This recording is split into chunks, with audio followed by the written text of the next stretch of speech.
action soldat Diakha nekk benn kuréel bu yées peq boo xam ne dañ ko soseef ñi nga xam ne ñoo leen toogal fii ci département bu Goudiri ci zone bu Bundu Bani Israël daal di xëy amal doxu ñaxtu bëgg jafe-jafe yi nga xam ne ñu ngi koy jànkuwanteel ñu daal di leen ci jàppale.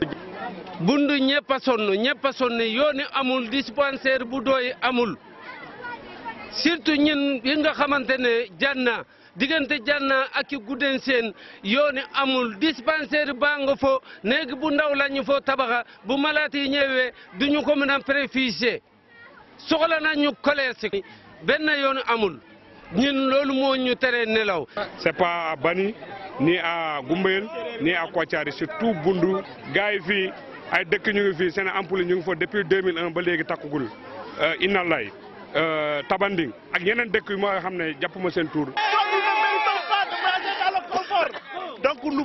faisons un appel directement au président Macky Sall que si notre route n'est pas bitumée de Tamba jusqu'à Moussala, plus de 200 km, nous n'allons pas voter. Là, moom c'est sûr. Parce qu'on ne pourra pas, il y en a marre de continuer. ci fàttali ci ndorteel li ba ci jeexital li def nañu doxu ñaxtu boo xam ni waaye takk der sandarme yi teewoon nañu amul benn jiixi jaaxa boo xam ni ne meeku nañ ko ci Gumbayel.